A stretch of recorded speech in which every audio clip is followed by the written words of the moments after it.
وہ بازار میں بھی مسلمان ہوتا ہے، وہ جنازے میں بھی مسلمان ہوتا ہے، وہ شادی میں بھی مسلمان ہوتا ہے، وہ دکان پر بھی مسلمان ہوتا ہے، وہ مکان پر بھی مسلمان ہوتا ہے۔ ہر حال میں مسلمان بننا ہے، ظاہر و باطن کے اندر یکسانیت لانی ہے۔ صرف مسجد میں جا کر مسلمانی نہیں، ہر جگہ مسلمان۔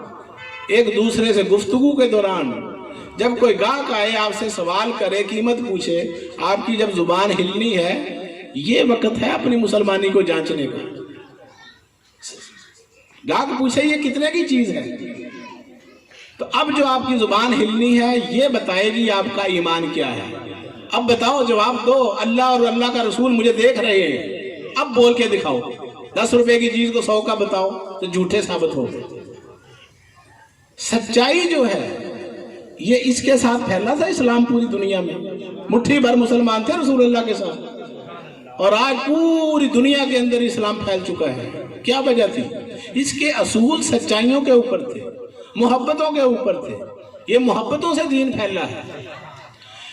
یہاں برصغیر پاک و ہند کے اندر نبی تو نہیں آئے، صحابہ تو نہیں آئے، تو دین یہاں کیسے آ گیا؟ دین تو ادھر آیا تھا مکہ مدینے میں، عرب کے اندر۔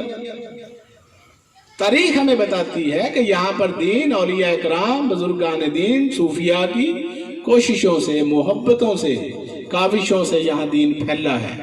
ان کے کردار سے، ان کی سیرتوں سے، ان کو وہ زبانی کلامی کچھ نہیں کہتے تھے، ان کا پریکٹیکل دیکھ کر لوگ کلمہ پڑھ کے مسلمان ہو جاتے تھے۔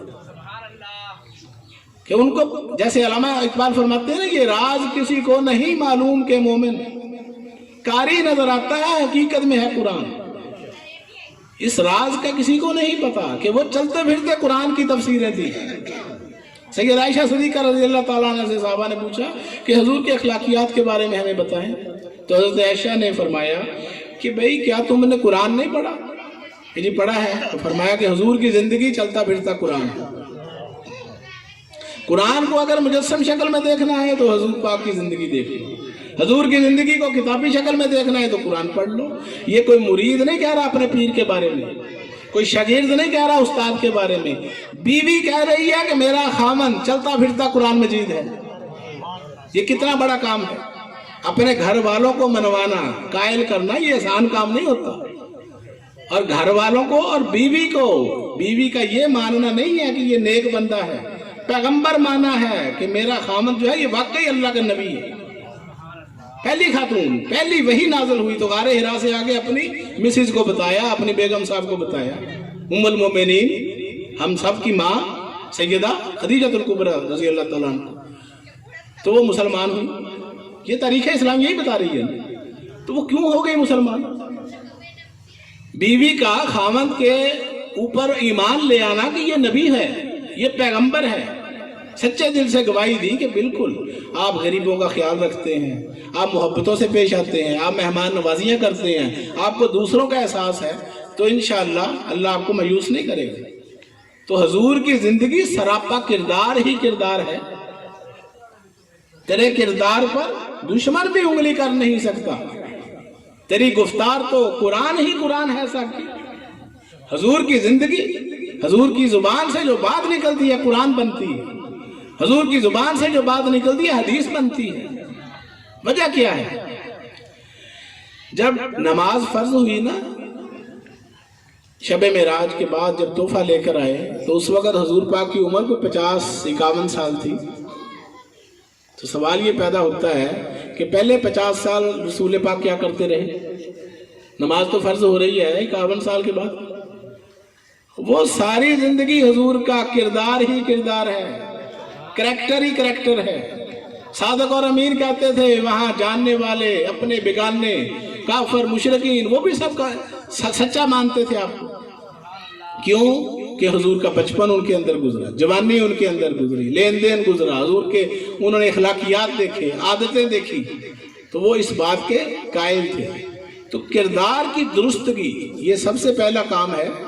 نمازیں پہلے نہیں ہیں، پہلے اپنے کردار کو بدلنا، تو پھر اچھے اخلاقیات۔ حضور نے صحابہ کرام کے سامنے ممبر پہ تشریف فرمایا ہے، آپ نے اپنی زبان مبارک کو پکڑ کے فرمایا کہ اے صحابہ تم مجھے اس کی ضمانت دو، میں تمہیں جنت کی ضمانت دیتا ہوں۔ یہ کوئی چھوٹی سی چیز ہے؟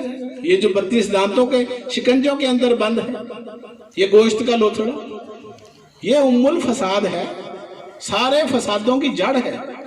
جتنے تھانے کچہریاں بھرے ہوتے ہیں، وہاں جتنے مقدمے ہیں، کیسز ہیں، ان کی ڈیپتھ میں جائیں، آپ گہرائی میں جائیں تو آپ کو پتہ چلے گا کہ ہر فساد کی ابتدا زبان سے ہوئی تھی۔ کیا خیال؟ تو اس کو قابو کرنا یہ بہت بڑا کمال ہے، یہ جہاد ہے، جہاد اکبر ہے، نفس کے خلاف لڑنا۔ تو رمضان شریف میں آپ کوشش کریں۔ فرمایا رمضان اللہ کا مہینہ ہے اور شعبان میرا مہینہ ہے، تو حضور شعبان میں روزے رکھنے شروع کر دیتے تھے۔ تو اگر حضور پاک سے محبت ہے تو روزے رکھنے شروع کریں شعبان کے اندر، یہ شعبان المعظم ہے نا۔ تو اگلا آ جائے گا رمضان شریف کا، اس میں بھی پھر رکھیں حضور کے نقش قدم پہ چلتے ہوئے۔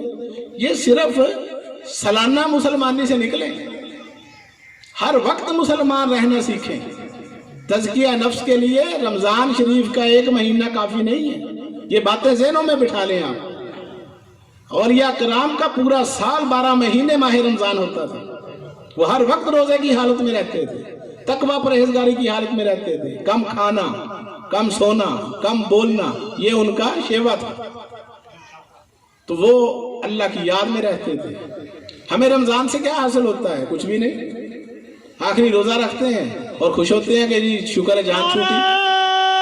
تکبیر، نعرہ رسالت، نعرہ غوثیہ، نعرہ حیدری، سیف الادب بے نیاز یاد کلندر، سخی صابر بے نیاز یاد کلندر، مخدوم بابا چشتی نظامی ملنگی بابا کی نشانی، خواجہ زار الحق مسعود شاہ چشتی۔